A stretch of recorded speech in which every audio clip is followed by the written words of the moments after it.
To begin, please look at the screen. On the right side, you can, as you can easily guess, that's the image from the Great Depression, and on the left, that's the image from the current financial crisis. Even though they are taken almost 80 years apart from each other, but they are extremely similar. You can see unemployment, foreclosures, and homelessness. So, but what we have to care about is problems. Great Depression is sure one of the biggest events in the United States history in the 12th century. But moreover, the current financial crisis is our crisis. It has affected all of us. Some people in our class might lose a job. Some others may suffer a decrease in wage. And as the college announced, next semester the tuition fee will be increased because of this financial crisis too. So I feel like we have a part in this crisis, and I find it interesting. So I have done a small research through the Federal Reserve Board website and several other books, notably including the essays on the Great Depression by Ben Bernanke, the current chairman of the Federal Reserve Board, and the Subprime Solution by Robert Shiller, a leading economic professor at Yale University. So what I found out is not only they have similar consequences that we can see here, they also have similar causes.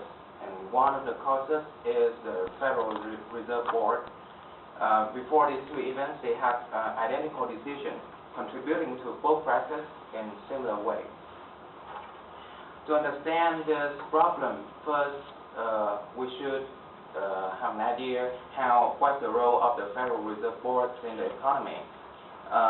The Federal Reserve Board since its establishment in 1913, and they have responsible for control the liquidity or the amount of money circulating in the market through the federal funds rate, which means the rate that they lend to other financial institutions.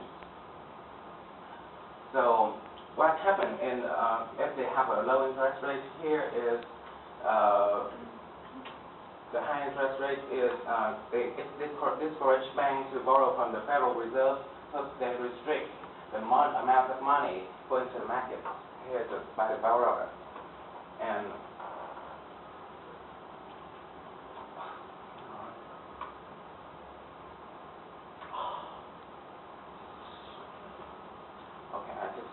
and low interest rate, it will increase the numbers of financial institutions that can borrow from the Federal Reserve, putting more money into the market.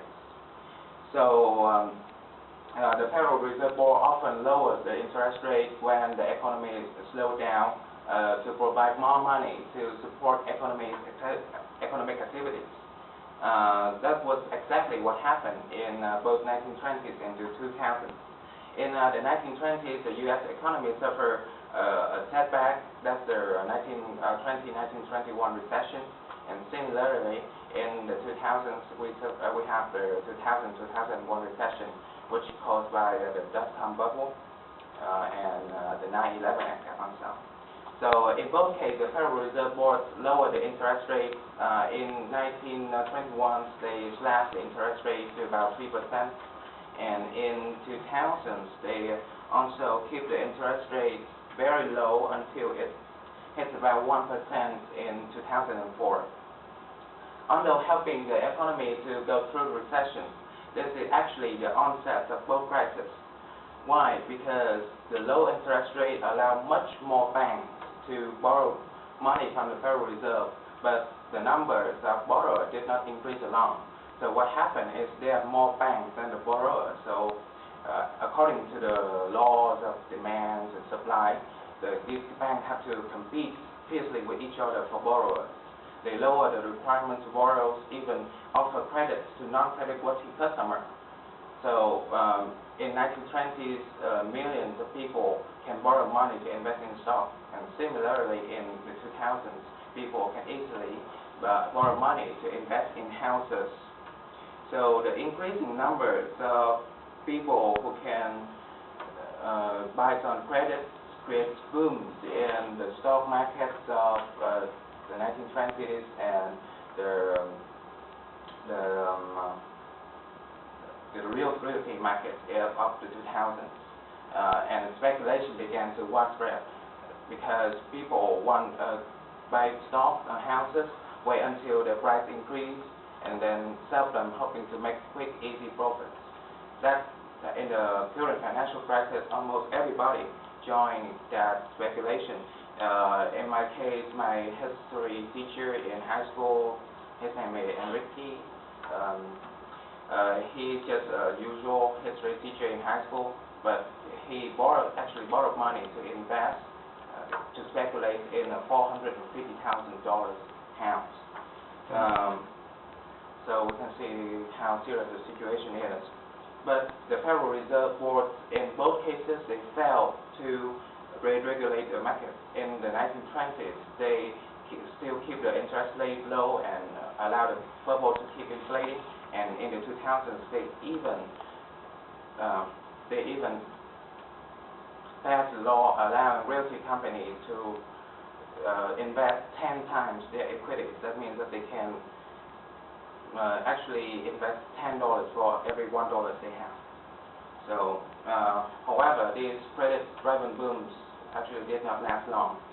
In 1929, according to the Federal Reserve Board website, 14.6% of Americans had owned stocks, and the stock price was excessively high, so the stock market began to run out of customers.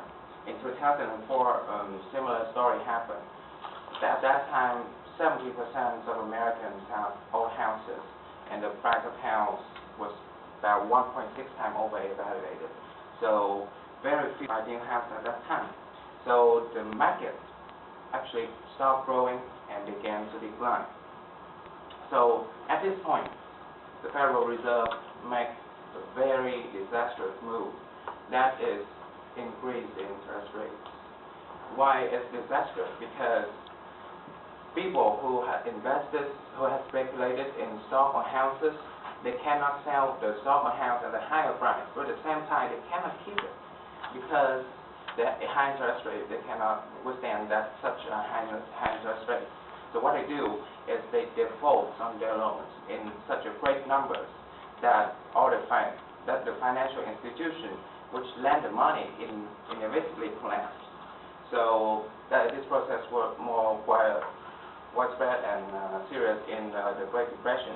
About 10,000 banks and financial institutions have failed in 1929 and 1930s. That number in 2007 and 2008 was less than 100.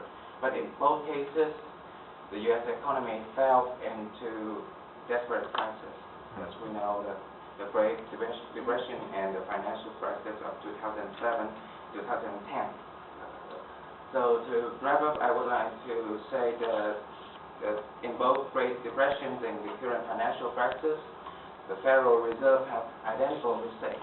First, they kept a low interest rate for such a long period of time, and then they failed to adjust the policy to prevent speculation. And finally, they increased the interest rates when the credit-driven booms already declined, effectively pushing the people to the bankruptcy.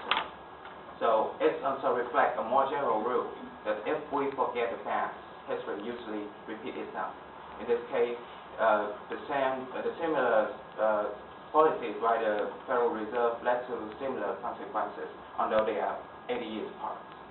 So in the future, even 100 years apart, this story still may happen.